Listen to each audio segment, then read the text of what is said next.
ঠিক কিনা? মুসা পার হয়ে গেছে, পরে রাস্তাটা আল্লাহ রাখছে, এটা আল্লাহর কৌশল। সুবহানাল্লাহ। ইন্নাহুম ইয়াকিদুনা কাইদা ওয়া আকিদু কাইদা ফামাহিলিল কাফিরিনা আমহিলহুম রুয়াইদা।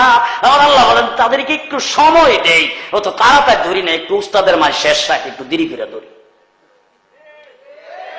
ঠিক না ঠিক? আর সত্যিকার মুসলমান যারা হবে তাদের জন্য কি?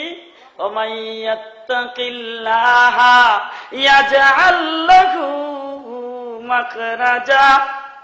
আবার আল্লাহ পাক বলেন সত্যিকারের মুসলমান যদি হইতে পারো, যদি আল্লাহর সঙ্গে লাইন লাগাইতে পারো, তাকওয়া যদি হাসিল করতে পারো, ইয়াজআল লাহু মাখরাজা, আমি আল্লাহ পাক চতুর্মুখী ষড়যন্ত্রের মধ্যে তোমাকে বের হওয়ার রাস্তা করে দেব। সুবহানাল্লাহ। জোরে কান। 2 নম্বরটা শুনবেন, শুনবেন। ওয়ায়ারযুকুহু মিন হাইসু লা ইয়াহতাসিব। একটা দৃষ্টান্ত দিয়া তারপর এর তরজমা করে আলোচনা শেষ। ওই ইলিয়াস রাহমাতুল্লাহ নাম শুনছেন? তাবলীগ জামাতের যিনি বর্তমান সিস্টেমের প্রবক্তা, ঠিক কিনা? উনি যখন তাবলীগ শুরু করে, তাবলীগ করার জন্য তো লোকজন দাওয়াত দিয়া পায় না, সিস্টেমটা মানুষ জানে না, বুঝে না, তখন উনি জকিগঞ্জের বাজারে গেছে। জকিগঞ্জ গেছে না ওনার এলাকার বাজারে গেছে। আমি আপনাদের জকিগঞ্জ কিলাম, না হলে চিনবেন না। তো জকিগঞ্জের বাজারে যাইয়া সকালবেলা বাজারে কামলা উড়ে, আপনাদের দেশে উড়ে না? তো উনি যায় বলে, বাবা তোমরা কাজ করতে আইছো? বলে হ, আই আজকে বাবা আমার কাজ করবা। লই সেই না মসজিদে রেখে। তো ওদের সঙ্গে তো আবার ওই যে বার কাশি আরো উড়া কোদাল থাকে, উনি সবাই রেখেছে, বলে বাবা আমার কাজটা মসজিদের ভিতরে, এই বার কাশি উড়া কোদাল এগুলি লাগবে না, এগুলি এখানে রাখো। তোরা কে বলে বাবা মসজিদে কাজ করতে হলে উজু করা লাগবে। উজু করতে যখন ফাটাইছে, দেখে একটা নাকো ফানি দে আর একটা মাথার ফানি দে, উজুও জানে না। তো কি করবে, উজু যায় উনি আধা ঘন্টায় শিখাইছে, শিখায় উজু করাইয়া মসজিদের ভিতরে আইন না, কো বাবা কালিমাটা বড়। বলে হুজুরে বাপ দাদা মুসলমান আছিল এটাই জানি, এর বাইরে হুজুরে কালিমা টালিমা ইতা আমরা জানি। কালিমা পড়াইছে, কালিমা শিখাইয়া তারপরে কালিমা শাহাদাতের হইন্যত সুবহানাকা নামাজে কেমনে খার হয়, তারপরে সূরা ফাতিহা সবক দিয়া সন্ধ্যা হয়ে গেছে। উনি তার একটা করে দিয়া সন্ধ্যার সময় বিদায় করে দিছে, আর কইছে বাবা এই কালকেও কিন্তু আমার কাজই করবা, কালকে চলে এসো সময় মতো। তো বাজার সদাই করে লয়ে গেছে। রাত্রে বেলা বেগম সাহেব বাচ্চাদের নিয়ে খাইছে, খাইয়া সকালবেলা যখন কাজে আসছে, আইসা বইসে নিয়ত করছে আজকা টাকা নিব না। বিকেলে যখন টাকা দিতে গেছে, কোন হুজুর কাজ তো আমাদের নিজেদের কাজ করছি, টাকা নিব কোন কামে, নিব না। উনি যে বাবা টাকা না নিলে বউ বাচ্চা চলবে কি দিয়া? বলো হুজুর যে আল্লাহর কাম করছি আল্লাহ চালাইব। ইকিন পয়দা হয়ে গেছে। এইবার চলে গেছে টাকা ছাড়া। বউ বাচ্চারা যায় কইছে দেখো গতকাল যেই মালিকের কাজ করছিলাম আজকে এই মালিকেরই করছি, তো আজকে বুধু পকেটে পয়সা কম আর কি, টাকাটা আজকে দিছে না, কালকে একসাথে দিয়ে দিব, দিলে বেশি করে বাজার করে লই যাবো, আজকে কোন রকম ঘরে কিছু থাকলে এটা দিয়া চলে যাবো। বাস আজকের দিন গেল। পরের দিন যখন কাজ করতে আইছে, বিকাল বেলা তো টাকা না নিয়ে যাইতেছে খালি হাতে, মনে মনে ভাবতেছে কালকা তো একটা কইয়া বুঝ দিছিলাম, আজকে কি কমু। যাইতেছে খুব আস্তে আস্তে, আর এক কাইক আজ্ঞা আর এক কাইক খিচ্ছা, যাইতেও প্রায় দেরি হয়েছে, অন্য দিন থেকে আধা ঘন্টা 1 ঘন্টা বেশি। যায় খালি বাড়ির ওই যে গেটে দিয়া গাড়া, এটা আমরা দেশে গাড়া কো, আমাদের দেশে কি থাকবে গাড়া বুঝেন তো, বাড়ির ওই যে সারা বিছরা ওইটা দিয়ে খালি উঠতেছে। বেগম সাহেব ফায়ের তালিটা শূন্য, ও দরজাটা খুললে ডাক দিয়া কয় এই কি হয়েছে? দুপুরের আগে বাজার সদাই সব পাড়ায় দিয়া তুমি সারাদিন কো।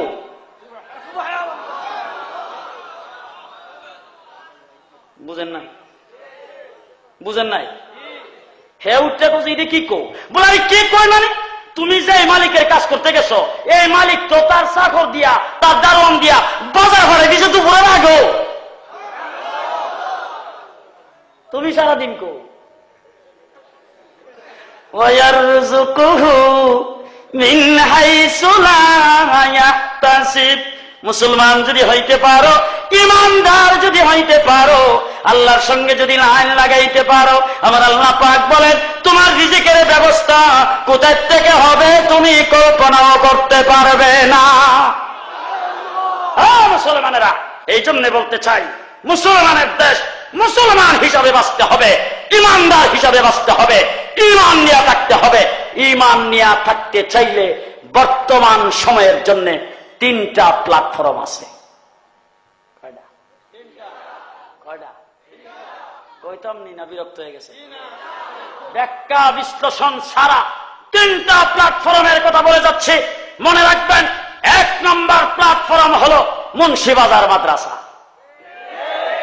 1 নম্বর প্ল্যাটফর্ম হলো কওমি মাদ্রাসা। 1 নম্বর প্ল্যাটফর্ম, মাদ্রাসার সাথে সম্পর্ক রাখবেন, দুনিয়াতে মুসলমান হিসাবে থাকবেন, আখিরাতে জান্নাত পাইবেন। 2 নম্বর প্ল্যাটফর্ম বেদাতবিহীন খানকা। কি খানকা? দাড়ি নাই, সফান সফা, পীরজাদা মুজাদ্দিদি। সফান সফা, পীরজাদা মুজাদ্দিদি আসি না আপনাদের দেশ?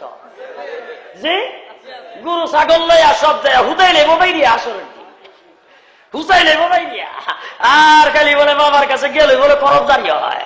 বাবারে বাবা, কেবলা বাবা, আইনার কারিগর, আইনা বসাইয়া দেবে কলমের ভিতর।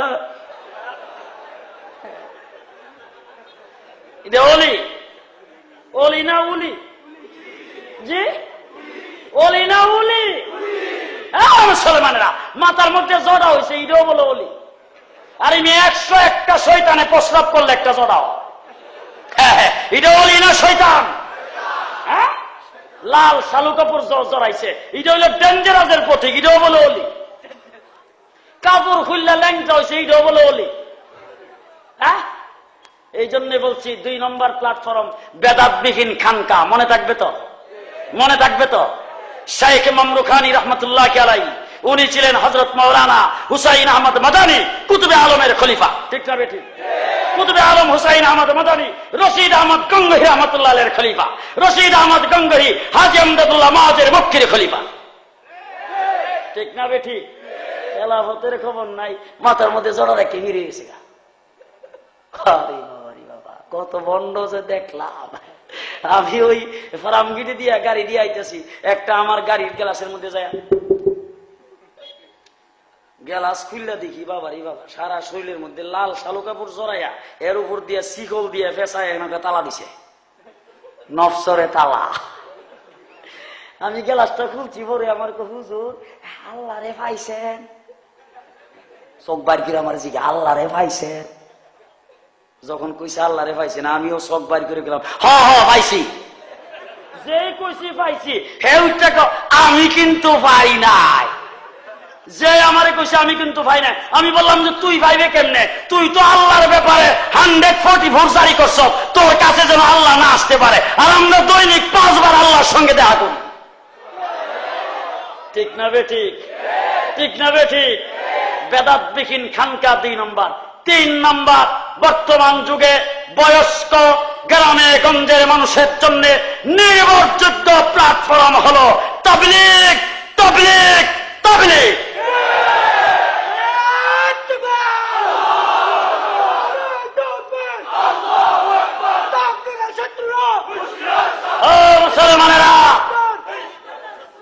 মুসলমানেরা, মাদ্রাসা, বেদাতবিহীন খানকা আর তাবলীগ জামাতের সাথে সম্পৃক্ত হয়ে থাকলে দ্বীনের পথে থাকতে পারবেন, নতবা কোন দিক দিয়ে সুবুল মারবে তার ঠিক নাই। আল্লাহ তৌফিক দান করুক, সকলে বলেন আমিন। আমি রুমে বসাছিলাম, রাগ করে আইছিলাম। মুফতি মুনতাকিম সাহেবের, উনি লন্ডন থেকে ফোন করে আমার দাওয়াত করছে, কিন্তু বাংলাদেশে একটা ফোনও করছে না। তো আমি আইছি যে ওনার স্টেজে ফাইলে মুসাফাটা কইরা বলবো যে আমার মতো হাজার হাজার আলেম উলামায়ে কেরাম আজকের মাহফিলে আইছে, সবাইরে আপনি সময় দিতে পারেন নাই, আমারও পারবেন না, আমি যাই। আর মনে মনে আপনাদের উপর একটা রাগ আসিল। আইসা শুনলাম বয়ান কেটা কেটা করছে, শুনলাম বাংলাদেশের বর্তমান শেরে বাংলা মুফতি ফজলুল হক আমিনী সাহেব বয়ান করছে, আরো অনেকে বয়ান করছে। আর আপনার একবারে স্লোগান যেই বৃষ্টির শিরা আইল, জেহাদ জেহাদ জেহাদ চাই, হুজুররা আপনারা যান আমরা নাই। এই রাগটা আমার উপর উঠছিল যে এই লোক দিয়া এইগুলি দিয়া কাজ হবে না। তো ওই রাগ গাজারবার লাগে আইছিলাম। এরপরে আপনারা বইয়া রুচির হিসাবে ওই রাগের মাথায় কয়েকটা কথা বলে ফেলছি। আল্লাহ কবুল করুক, আমল করার তৌফিক দান করুক। ও আখিরু দাওয়ানা আনিল হামদুলিল্লাহি রাব্বিল আলামিন। আসসালামু আলাইকুম ওয়া রাহমাতুল্লাহি।